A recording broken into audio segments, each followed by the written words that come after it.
O que mais surpreende é que um dia, quando nós encontrarmos com aquele que é o amado da nossa alma, nós teremos o nosso corpo glorificado, semelhante ao dele.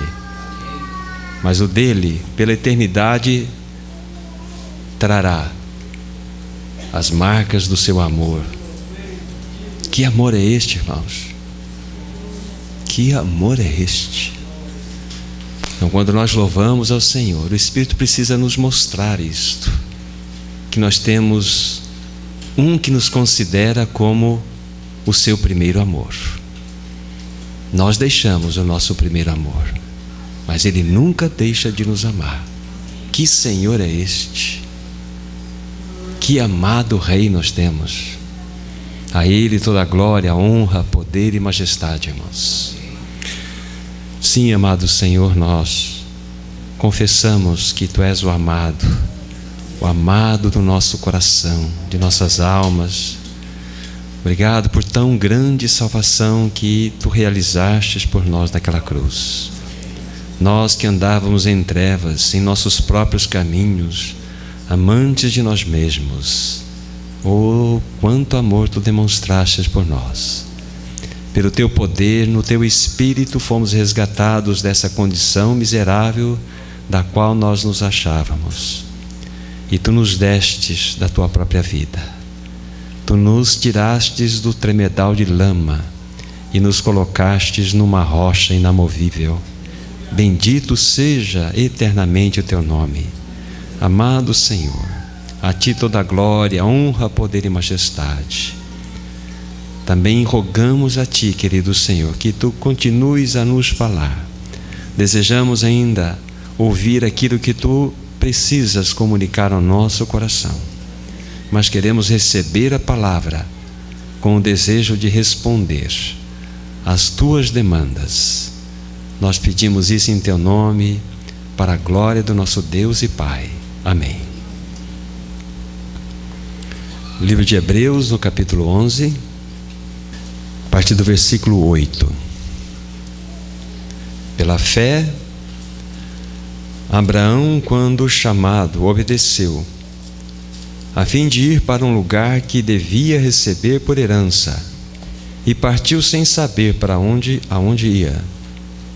Pela fé peregrinou na terra da promessa, como em terra alheia, habitando em tendas com Isaque e Jacó, herdeiros com ele da mesma promessa, porque aguardava a cidade que tem fundamentos, da qual Deus é o arquiteto e o edificador.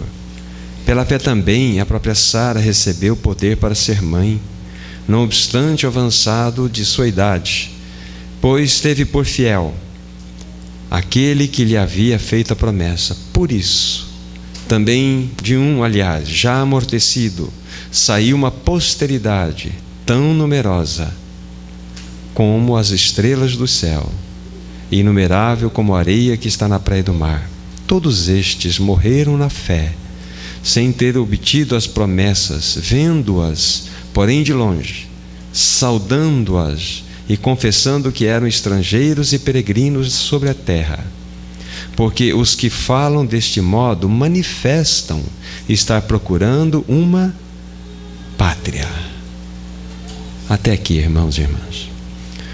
Nosso texto base, como nós temos já proferido anteriormente, está no versículo 6. Sem fé é impossível agradar a Deus. E esta palavra impossível tem exatamente o significado que ela traz: impossível.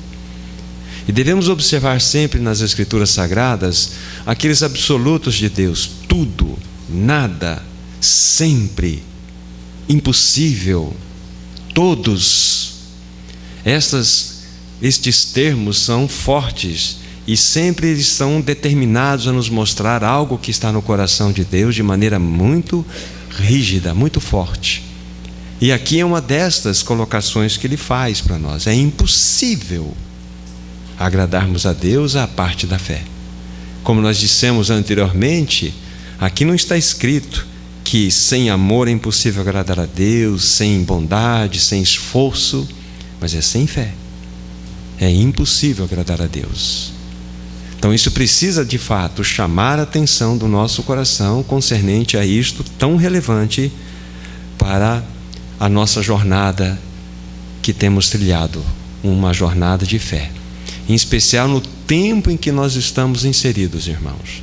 Temos ouvido a palavra do Senhor alertando o nosso coração para que nós tenhamos os olhos abertos e discernamos os dias nos quais nós estamos inseridos. E as Escrituras têm nos mostrado isso, apontado essas coisas. E de que forma nós vamos trilhar nesse tempo do fim? A não ser pelo próprio caminho que o Senhor nos estabeleceu, andando por fé, firmados, descansados nas promessas desse tão glorioso e maravilhoso Senhor que nós temos. Nós já vimos tantas outras coisas anteriormente faladas, mas olhando para os personagens já considerados, nós começamos com Abel, focando ali a nossa atenção, olhando o aspecto da fé e a nossa salvação. Ali está a porta, ali está o ato de fé. E a partir dessa abertura de porta, Abel trilhou um caminho de fé. Ele teve atitude de fé na sua jornada. E na representação que estamos mostrando aqui, vemos claramente na vida de Enoque, que andou com Deus e já não era, porque Deus o tomou para si. Ele já não pertencia mais nem a ele mesmo, nem ao mundo do qual ele pertencia. Era completamente do Senhor. E nesta relação de Enoque com seu Deus, havia o quê? Havia uma comunhão perfeita, uma intimidade tão grande. E a intimidade do Senhor é para aqueles que o temem. E dentro dessa realidade de servi-lo em obediência, porque é exatamente isso que significa temor. O que acontecia? Deus ia comunicando no seu coração todos os seus conselhos, tudo aquilo que havia no seu mais profundo íntimo. Isso é maravilhoso. Isso é precioso para a nossa edificação. De que maneira nós vamos conhecer o coração do nosso Deus? Andando com Ele. Como Ele pode fazer com que os nossos olhos sejam abertos para que entendamos qual é o eterno propósito de Deus estabelecido antes da fundação do mundo? Qual é a visão celestial, como em rápidas palavras nós consideramos pela manhã?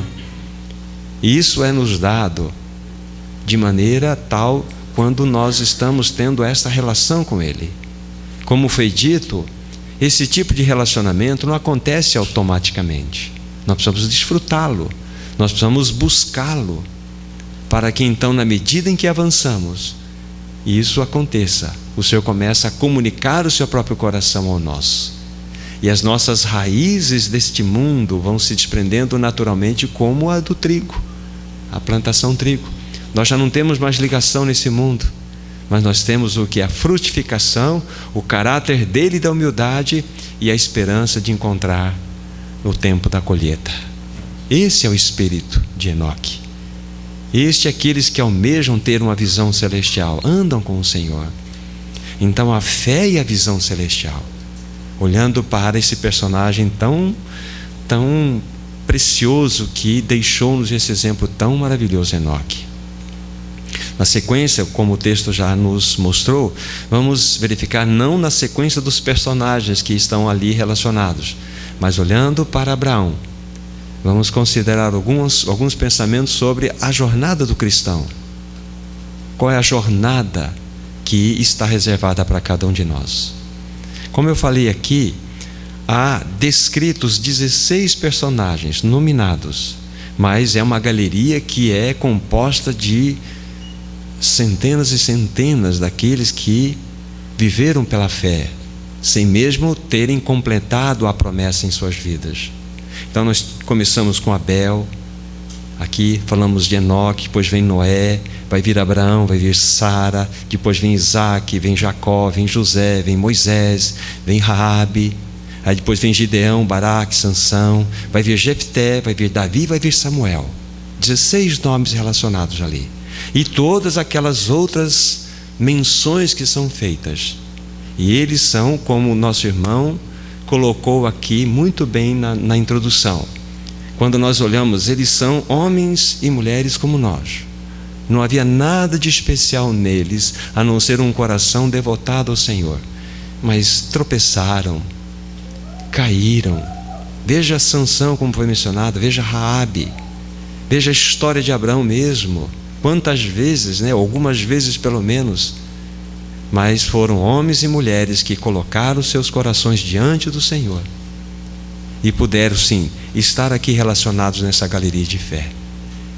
Damos graças a Deus, porque aqui não tem super-heróis.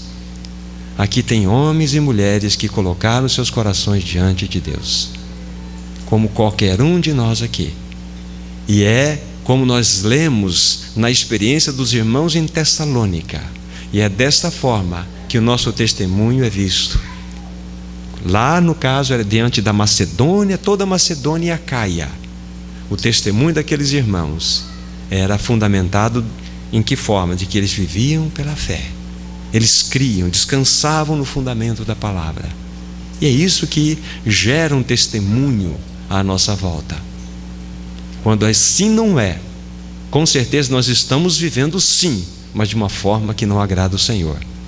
E é uma forma que gera profunda ansiedade no nosso coração, porque nós não cremos. Nós dependemos da variação da bolsa, dependemos do nosso governo, dependemos de tantas coisas. E esquecemos que, como Abraão, somos peregrinos e forasteiros nessa terra. E é assim que nós devemos viver. No caso da vida de Abraão aqui, depois os irmãos estudam dentro do seu contexto como foi exatamente essa peregrinação de Abraão. E vocês vão perceber duas coisas importantes. Ele viveu de altar e tenda. O altar representando que a única forma de ele apresentar-se à presença de Deus era através de um sacrifício, um altar edificado. E tenda, ele era um que tinha consciência de que ele não se pertencia mais e nem pertencia mais a este mundo. Tanto é que ele almejava uma pátria superior, como aqui nós vimos. Então ele não tinha morada fixa. Essa é a ideia de nós, cristãos, e essa é a ideia que nós devemos nutrir, de viver uma vida de altar e de tenda. Nós devemos viver uma vida de crucificados, aqueles que trazem as marcas da cruz sobre as suas vidas, e pessoas que não têm raiz neste mundo, não têm raízes fixadas nele. Nós não temos morada própria aqui, nós estamos de passagem, somos forasteiros, peregrinos, estamos passando por aqui. A nossa pátria, como já foi visto, é lá nos céus. É lá nos céus. Então nós somos aqui aqueles que devem ser embaixadores. E o embaixador, quando ele está representando um país, pegando como exemplo a embaixada americana no Brasil, que tem algumas embaixadas espalhadas talvez em algumas capitais. Então, o que acontece? Dentro daquele território onde está cercado aquele muro, ali é a embaixada americana. Muito mais do que isso, é um território americano. Ninguém pode entrar lá, nem o governo brasileiro, porque há uma delimitação. E todas as provisões, todas as necessidades daqueles que compõem essa embaixada não vem do governo brasileiro, vem do governo americano. Essa é a sustentação que nós temos. Então nós somos embaixadores, então nós temos um governo superior. Então temos de quem esperar, temos para quem olhar. Então para que viver tão ansioso quanto aos cuidados dessa vida? O que vamos comer? O que vamos beber? O que será que vamos nos vestir? É assim que nós vivemos. Mas nós temos uma embaixada que supre todas as coisas, e devemos viver neste espírito, nesta realidade. Antes então de falar algumas coisas específicas sobre esta situação, ainda colocando os olhos em Hebreus 11, vejamos aqui as 3 manifestações de fé que nós vamos observar. Que muitas vezes as pessoas usam fé simplesmente como algo que vai lhe proporcionar um benefício. Nós começamos a pelejar o caminho da fé para obtermos coisas para nós, como se a fé fosse uma vara de condão que nós usássemos e iria transformar pedra em ouro para nós. Mas vejam as 3 manifestações de fé que nós temos registrado em Hebreus aqui. Versículos 33 e 34 é a primeira dessas manifestações, e já vou dizer qual. Os quais, por meio da fé, subjugaram reinos, praticaram a justiça, obtiveram promessas, fecharam a boca de leões, extinguiram a violência do fogo, escaparam ao fio da espada, da fraqueza tiraram força, fizeram-se poderosos em guerra, puseram em fuga exércitos de estrangeiros. Essa primeira manifestação significa a eficácia da fé. Pela fé se fecha a boca de leão, pela fé se anda sobre as águas, pela fé se experimenta poderes magistrais. Esta é a eficácia da fé. Mas a fé não se resume nesse assunto. Segundo, nós vamos ler os versículos 35 e 36 têm uma outra demonstração de fé. Mulheres receberam pela ressurreição os seus mortos, alguns foram torturados, não aceitando o seu resgate, para obterem superior ressurreição. Outros, por sua vez, passaram pela prova de escárnio, e açoites, e até de algemas e prisões. Aqui falam-nos de uma outra categoria de fé: perseverança. A perseverança da fé. Observe nos detalhes que vocês leram. Anteriormente vimos a eficácia. Vejam o poder demonstrado com absoluta expressão. Mas aqui nós já vemos algo diferente, que implica em termos uma perseverança no caminhar da fé. E tem uma terceira categoria, versos seguintes, 37 e 38.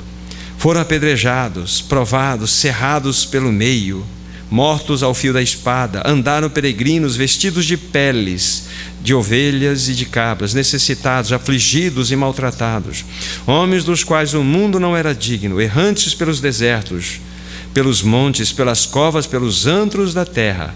Verso 39. Ora, todos estes que obtiveram bom testemunho por sua fé, não obtiveram, contudo, a concretização da promessa.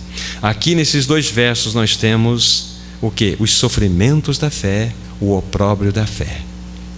Então vejam as 3 categorias de expressão da fé. Nós temos a eficácia, nós temos a perseverança e nós temos a vergonha ou o sofrimento da fé. Tudo isso é fé. Só que nós elegemos de uma maneira errada aquilo que nós entendemos por fé. Então toda essa galeria ela é composta de irmãos e irmãs que em situações experimentaram as grandezas do poder da fé. E em outros momentos experimentaram a grandeza da sustentação da fé, quando tiveram seus corpos cerrados pelo meio, quando foram lançados para morrerem errantes nos desertos. Isso é fé, pura fé. Só que nós temos sempre um lado da fé que nos é passado. Então aqui fica mais esse registro para os irmãos pensarem depois neste assunto aqui tão significativo. Olhando especificamente então, dentro da leitura feita, olhando para Abraão, nós vamos ver a fé e a jornada cristã. Ou a fé ou a jornada do cristão. Permita-me começar isso aqui trazendo uma ilustração. Vocês conhecem a ave garça. Aquela garça, aquelas pernas compridas, né? E sempre andam em lagos, beira de lagos. Vocês nunca vão ver uma garça com penas sujas. Nunca. Nunca. Se elas estiverem sujas é porque há uma deficiência, há uma doença nela. Porque elas nunca se sujam, porque sobre as penas da garça há um óleo que protege de todas as sujeiras. Então ela é alguém que anda no brejo, mas o brejo não toca nela. Nós devemos, como peregrinos e forasteiros, ser como garças, andar nesse mundo sujo, sem que a sujeira do mundo nos toque. E isso é possível dentro dessa relação, quando o governo do Espírito Santo é experimentado por nós.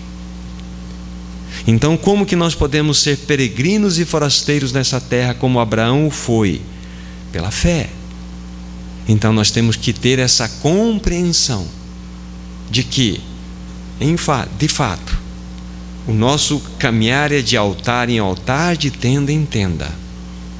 As marcas da cruz precisam ser genuínas em nós, para que, nesse expressar da morte de Cristo em nós tanto estaremos mortos para esse mundo caído, como o mundo, ao olhar para nós, vão perceber que nós não temos relação nenhuma com Ele, porque não há interesse nenhum do mundo para aquele que está crucificado para Ele. Como somos diferentes dessa verdade. Então, sermos peregrinos e forasteiros, termos esse andar de Abraão, implica em sermos como a garça, sermos dirigidos, governados por este maravilhoso Paráclito em e sobre nós. Isso é maravilhoso. O Senhor tem nos chamado, irmãos e irmãs, para nós trilharmos uma carreira, e nós somos chamados para dar um testemunho a esse mundo, e como já foi dito aqui, um testemunho silencioso. Dizia os irmãos antigamente, que nós deveríamos anunciar a Cristo, e se precisar, nós usaríamos as palavras. Então anunciem a Cristo. Se precisar, use palavras. Isso significa anunciar a Cristo pela sua vida, pelo seu testemunho, pelas suas reações, pelas suas ações, pelas suas escolhas, pelos seus valores, pelo seu estilo de vida. Você está anunciando a Cristo de maneira silenciosa e está penetrando de modo profundo no coração daqueles que estão te vendo. Olha que testemunho. Vamos para 1 Timóteo capítulo 6. É a primeira parte do versículo 11. Só a primeira parte. É a consideração que Paulo faz de Timóteo. Tu, porém, ó homem de Deus. Parem aqui. Tu, porém, homem de Deus. Você já pensou em receber uma carta e aquele que lhe está escrevendo diz assim: tu, porém, ó Luiz, tu, porém, Luiz, homem de Deus. Tu, porém, Tilsa, mulher de Deus. E assim vai. Que testemunho! Não tem algo mais elevado do que nós sermos colocados dentro deste patamar tão precioso, sermos considerados aqueles que são de Deus. Tu, porém, ó homem de Deus. Mas para que Paulo escrevesse isso a respeito de Timóteo, Paulo não escreveu isso para fazer um teatro nas suas palavras, porque foram dadas pelo Espírito Santo. Era exatamente porque Timóteo era um homem de Deus. Estudem a vida de Timóteo. Começou tão jovem a seguir ao Senhor, possivelmente com 16 anos de idade. Com 18, 19 já estava andando com Paulo. Tu, porém, ó homem de Deus. Vamos para 2 Reis. 2 Reis, no capítulo 4, nós temos a descrição ali daquele episódio que envolve Eliseu e aquela mulher sunamita, quando ele aumenta o azeite desta viúva, e na sequência vem esta fala aqui do versículo 8 em diante. Eliseu passou por Sinem. Ali havia uma mulher chamada, uma mulher que habitava lá, que sempre o acolhia. E diz assim a palavra de Deus, 2 Reis 4, 8. Certo dia passou Eliseu por Sunem, onde se achava uma mulher rica, a qual o constrangeu a comer pão. Daí todas as vezes que passava por lá, entrava para comer. E ela disse então ao seu marido: vejo que este que passa sempre por nós é santo homem de Deus. Pense nessa expressão. Vejo que este que passa por nós Ela não ouviu, ela viu. Era santo homem de Deus. Aqui está um testemunho claro de uma expressão da vida de Deus em uma pessoa. São duas situações diferentes anteriores e esta que estou me reportando agora. Então, estas duas colocações para nós já ajudam-nos a pensar do que seria sermos aqueles que peregrinam como forasteiros nessa terra, dando um testemunho. O Senhor, por graça, pode providenciar, tanto a irmãos como a irmãs, esta realidade de nós sermos, sim, estes que são considerados homens e mulheres de Deus. Isso é o cristianismo normal. É que nós nos encontramos num grau tão baixo da anormalidade cristã que quando nós falamos dessas expressões, achamos que somente homens e mulheres especiais na história e agora que poderiam viver dessa forma. Mas o convite é para todos nós, desde o mais jovem que se encontra aqui àquele que é mais avançado em idade. O convite é para todos nós e podemos experimentar esta realidade. Como foi lido na parte da manhã, né? Olhando para a epístola de Pedro, nós somos nesse mundo, né, peregrinos e forasteiros. Isso deve estar bem cravado em nossos corações, bem solidificado em nossos corações. Mas vamos ver uma outra passagem das Escrituras Sagradas que pode nos ajudar. 2 Timóteo, nós vamos pegar aqui o capítulo 2 e vamos ler a partir do versículo 3. 2 Timóteo 2, 3 em diante. A palavra de Deus diz assim: participa dos meus sofrimentos como bom soldado de Cristo Jesus. Nenhum soldado em serviço envolve em negócios desta vida, porque o seu objetivo é satisfazer aquele que o arregimentou. Igualmente o atleta não é coroado se não lutar segundo as normas. O lavrador que trabalha deve ser o primeiro a participar dos seus frutos. Pondera o que acabo de dizer, porque o Senhor te dará compreensão de todas elas. E aqui nós temos 3 categorias que podem ser usadas para compreendermos o que significa vivermos uma vida de testemunho nesse tempo em qual estamos inseridos. Mostra-nos de que maneira devemos caminhar, ter a nossa jornada. Tendo essas 3 expressões. A primeira delas, participa dos meus sofrimentos como bom soldado de Cristo. Então, retire essa palavra soldado aqui. Se você é um que está peregrinando, como Abraão o fez, de altar em altar, tenda em tenda, então receba isso no teu coração. Você é um soldado. Somos todos um soldado. Diz assim: o soldado, ele não se envolve, né, em serviço ou em negócios desta vida, porque o seu objetivo é satisfazer, e na realidade aqui é completamente, aquele que o arregimentou. O soldado deve ter no seu coração um sentimento, um espírito de fidelidade àquele que o arregimentou. O Senhor o convocou, irmão e irmã, para que você e eu sejamos este tipo de soldado, fiel. Fomos arregimentados por Ele, temos que estar debaixo da sua ordem. E um soldado não questiona a ordem do seu superior. Quanto mais nós vamos questionar aquele que é o grande capitão da nossa vida. Então, para que nós possamos peregrinar de maneira adequada nesse tempo que estamos inseridos, para que possamos viver adequadamente pela fé nessa jornada, tenhamos esse espírito de soldado. Somos soldados.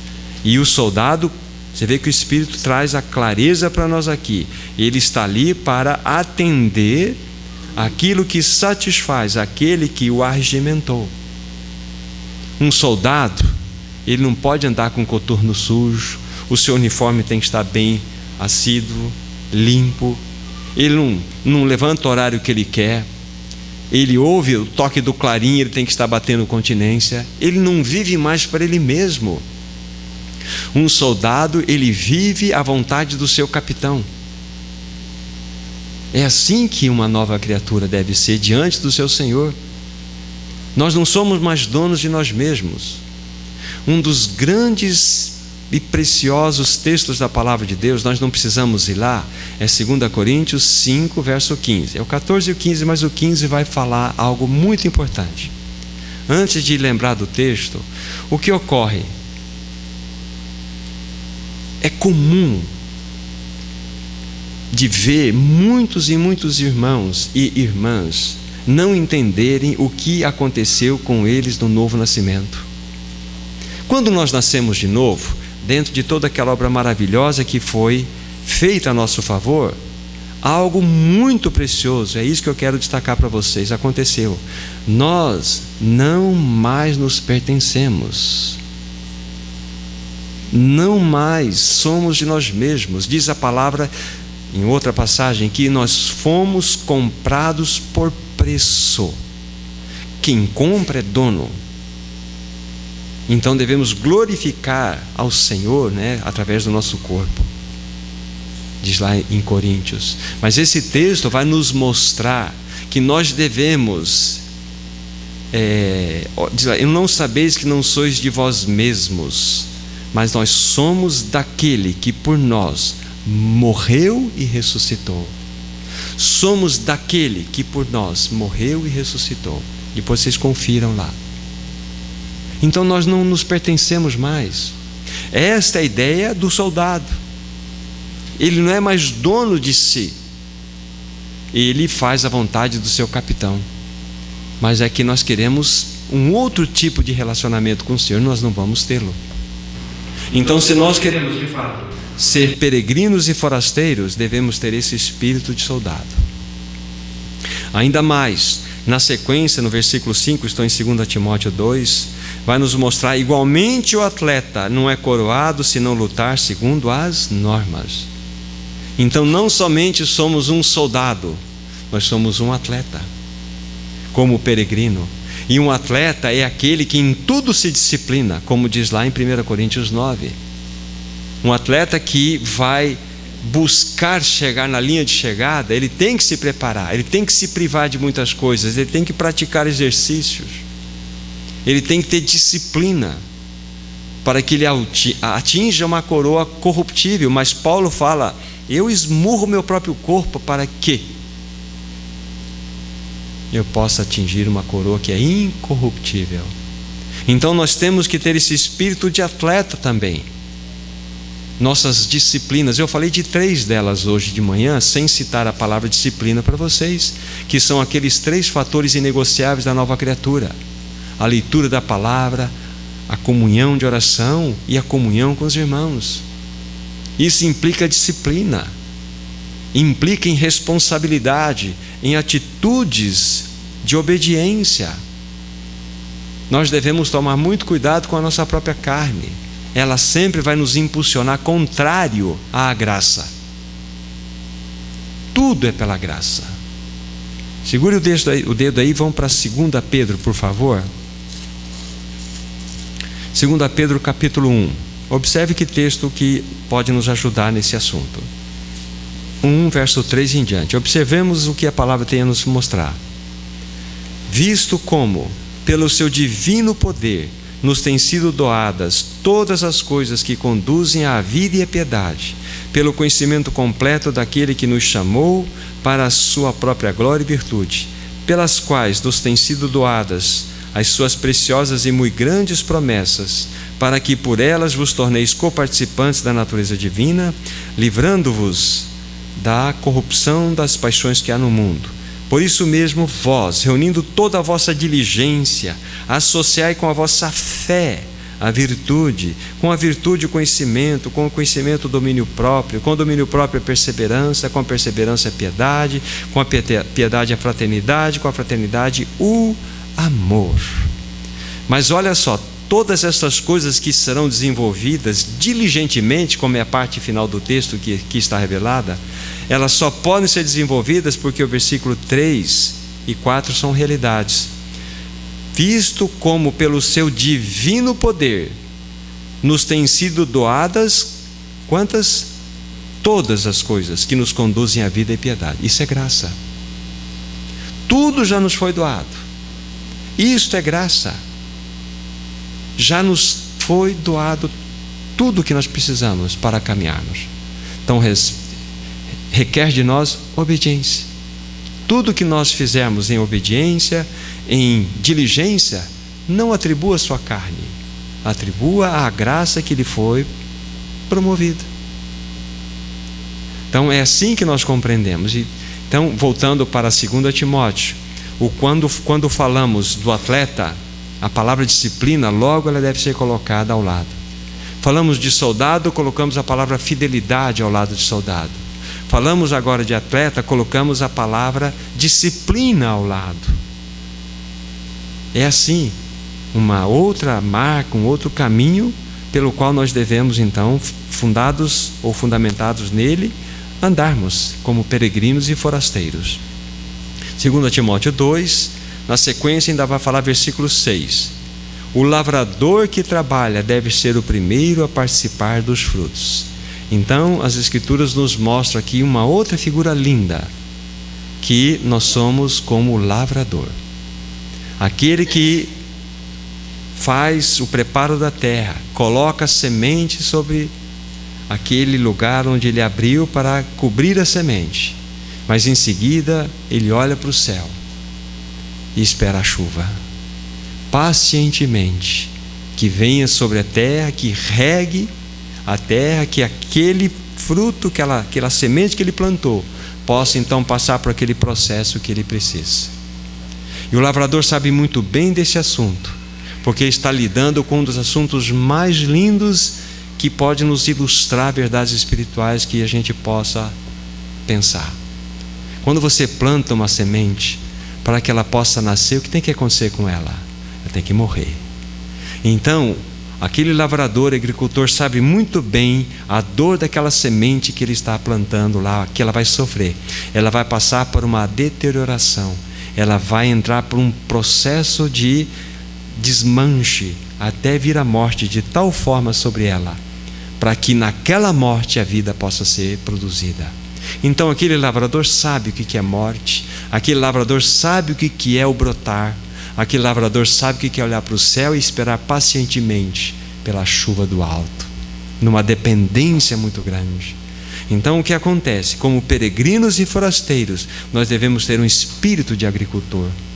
Aqueles que sabem plantar, mas sabem o que acontece com aquela semente lá. E ele pacientemente vai cuidar de tudo aquilo que ele estiver fazendo, com os olhos voltados para os céus, esperando a chuva, que a terra seja regada. Então tudo possa vingar em bom sentido aquilo lá, e a semente possa trazer os frutos que ele tanto deseja. É assim que deve ser o nosso espírito. É assim que nós devemos ser nesse mundo, como peregrinos e forasteiros. Pela fé, Abraão, ele obedeceu. Pela fé, Abraão foi em direção ao lugar que ele não conhecia, porque ele era um peregrino. E assim a nossa jornada como cristãos. Agora, virem a página para o capítulo 4 desse mesmo livro de Timóteo que nós estamos, versículos 6 até 8. Vejam todas estas marcas aplicadas na experiência do apóstolo Paulo. 2 Timóteo 4, versículo 6 em diante. Temos assim a palavra de Deus nos falando: quanto a mim, estou sendo já oferecido por libação, e o tempo da minha partida é chegado. Combati o bom combate, completei a carreira, guardei a fé. Já a coroa da justiça me está guardada, a qual o Senhor, reto juiz, me dará naquele dia, e não somente a mim, mas também a todos quantos amam a sua vinda. Então nós vemos aqui na experiência do apóstolo Paulo exatamente aquilo que ele considerou anteriormente. Como soldado ele sempre foi fiel, como um atleta ele sempre foi disciplinado, e como um agricultor ele sempre foi paciente em tudo aquilo que ele fez no plantio que ele executou em todo o seu trajeto de existência. Então aqui nós temos uma lição tão maravilhosa do apóstolo Paulo para nós. E ele fala não somente a mim, mas também a todos. Como tem sido a nossa peregrinação? Como tem sido a sua jornada cristã? Como nós lemos lá no livro de Hebreus, pela fé Abraão, quando chamado, obedeceu. Aí vocês se lembram apenas de algo que já foi dito para os irmãos e irmãs aqui. A fé, ela requer algo. A fé precisa ter algo. A fé precisa ser demonstrada. Pela fé, Abraão, quando chamado, obedeceu. Então a obediência é a grande testificação da vida, da fé que Abraão professava ter no seu Deus. Lá embaixo vocês vão ver uma outra relação que é feita, lembrando Abraão aqui, pela fé. Eu estou em verso 17, apenas para cravar isso no nosso coração. Pela fé, quando posto à prova, Abraão ofereceu Isaque. Então ele ofereceu. Veja que ele fez algo. Ele mostrou, ele demonstrou a sua fé. E há tantos outros textos que a gente pode juntar a estes e virmos aqui a clareza que a palavra de Deus tem concernente a este assunto, a fé sendo demonstrada. Mas no que tange aqui a nossa peregrinação, a jornada do cristão, a fé é a jornada do cristão, estamos focando estas realidades para que tenhamos essa experiência como aqueles irmãos tiveram do passado, outros estão tendo, mas que nós possamos experimentar. A palavra de Deus também nos diz algo muito precioso. Aqui em Timóteo nós focamos o quê? Estas 3 expressões que nós podemos ver, nas quais nós temos um caminho de fé adequado. É sermos como soldados, como atletas e como agricultores. Isso está claro. Como soldados devemos ser fiéis, como atletas disciplinados e como agricultores termos paciência e avançar. Aliás, vale a pena aqui, isso vem no meu coração nesse instante, pegue em Tiago, capítulo 1. Quando nós estivemos abordando aqui aos irmãos a respeito daquele aspecto que a nossa fé precisa ser confirmada, nós olhamos para o texto de Tiago 1, 2 e 3 e lemos também o versículo 4. Mas há uma consideração que eu queria deixar registrada aqui, que ela está relacionada com esse caminho de jornada que nós temos, esse caminhar que nós devemos ter, olhar para frente e nunca olhar para trás como a mulher de Ló. No versículo 4 diz assim, é o versículo 3 e 4, Tiago 1. Preste atenção, por favor. Sabendo que a aprovação da vossa fé, uma vez confirmada, produz perseverança. Ela produz algo, produz perseverança. Ora, a perseverança deve ter ação completa, para que sejais perfeitos e íntegros, em nada deficientes. E essa palavra aqui, que ela é muito próxima da palavra paciência, muitas versões elas alternam aqui quando usam aqui paciência ou perseverança, mas ela é muito importante em algo que vai ser dito aqui agora. A palavra perseverança aqui significa nunca desistir, mesmo que tudo der errado. Não é linda essa tradução? Ou compreensão, melhor dizendo? Nunca desistir, mesmo que tudo der errado. Então isso mostra-nos que a jornada cristã deve ser como aquela experiência que está relatada em Isaías 50, versos 10 e 11. Quem há entre vós como meu servo que andou em trevas, sem nenhuma luz, e ainda assim confiou no nome do seu Senhor?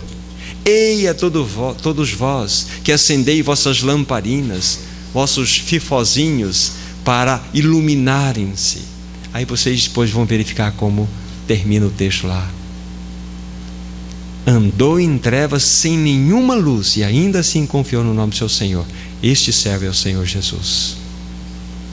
E nós ficamos acendendo as nossas velas, os nossos lamparinas, nossos fósforos, para iluminar o caminho da nossa vida. Nós devemos ser aqueles que, ainda que nós não temos nenhuma perspectiva do ponto de vista humano pela frente, somos perseverantes. Nós nunca desistimos, mesmo que tudo der errado. Porque sabe onde nós pautamos a nossa fé? É na palavra de Deus. Ela nos segura, ela nos sustenta, ela é nosso fundamento.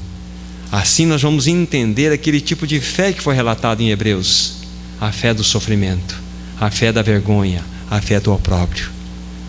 Quando aqueles irmãos e irmãs foram destruídos literalmente, e eles não obtiveram o que eles tanto almejavam, a promessa. Aquilo é a expressão clara de uma vida de fé. Então, perseverança, como nós estamos mostrando aqui, tem este sentido tão claro para nós. Vamos prosseguir, ainda que tudo estiver contrário. Se nós estivermos pautados na palavra, temos a maior segurança que precisamos: Ele, a sua palavra. Então vamos pegar ainda, irmãos e irmãs, aqui o livro de 2 Coríntios. 2 Coríntios, no capítulo 3, nos mostra aqui este capítulo uma outra maneira pela qual nós podemos demonstrar que somos peregrinos e forasteiros nessa terra, né? Como Abraão foi naquela oportunidade. Assim como ele almejava uma pátria superior, assim nós devemos almejar essa pátria superior. Capítulo 3, 2 Coríntios, versículo 1 em diante.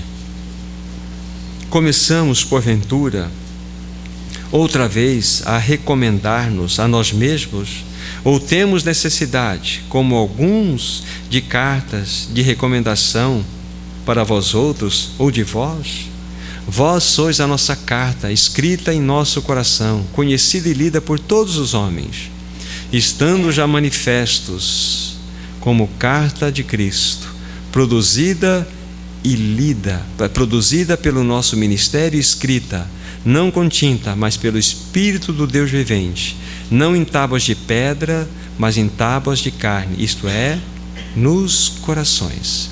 Há muitos detalhes preciosos que aqui estão inseridos, mas eu vou focar especificamente o que nós temos no versículo 3, que fala-nos, veja que Paulo está se dirigindo aos irmãos, tendo já manifestos como carta de Cristo. É singular aqui. Então aqui é o testemunho da igreja. É o testemunho da igreja.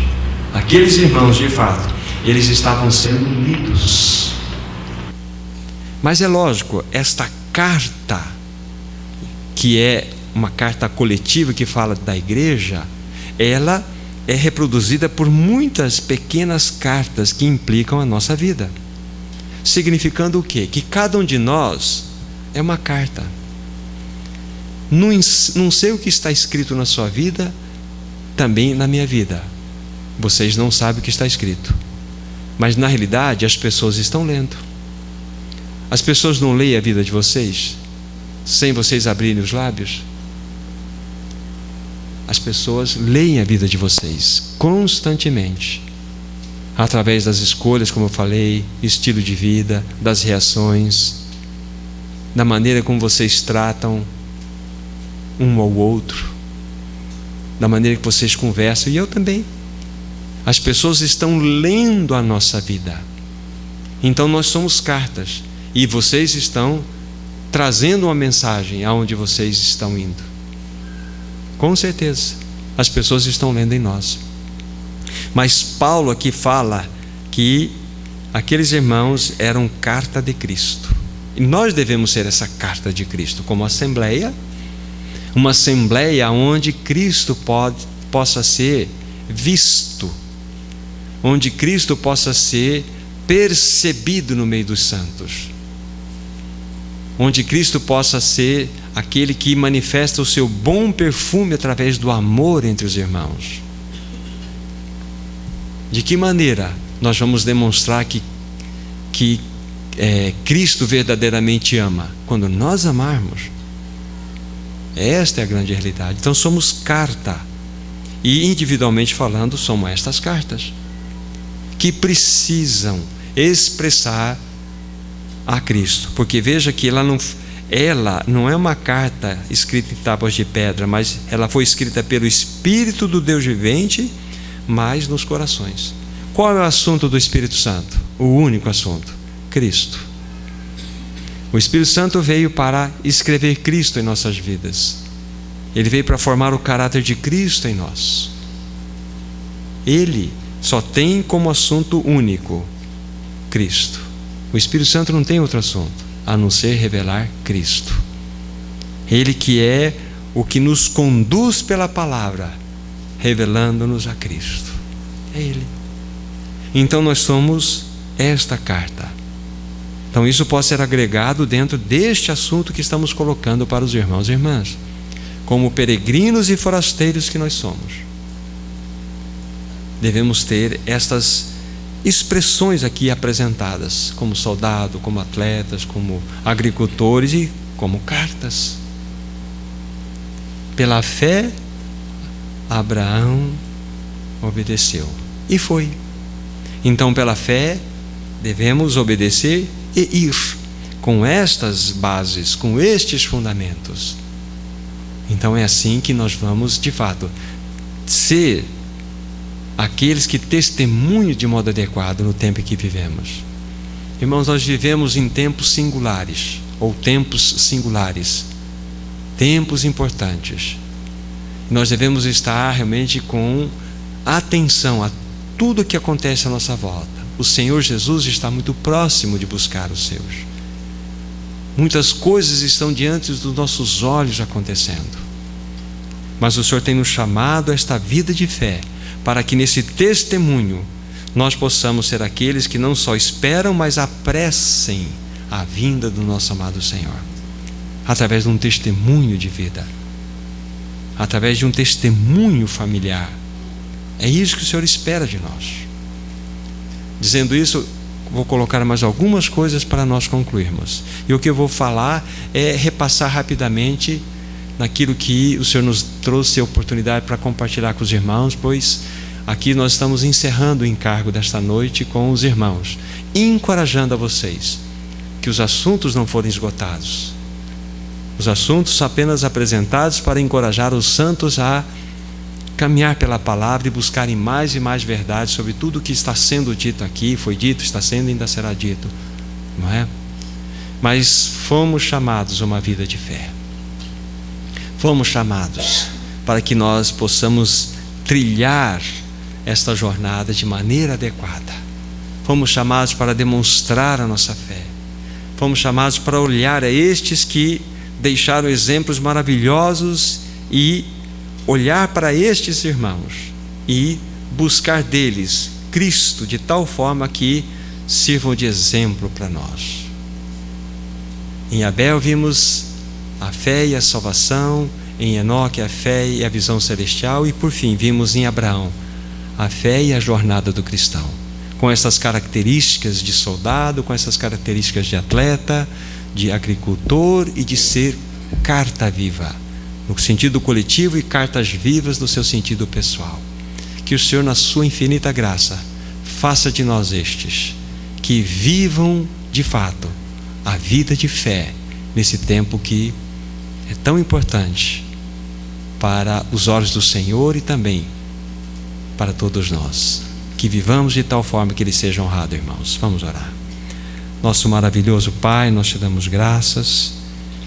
Tudo aquilo que o Senhor tem falado ao nosso coração, não permita que nada se perca.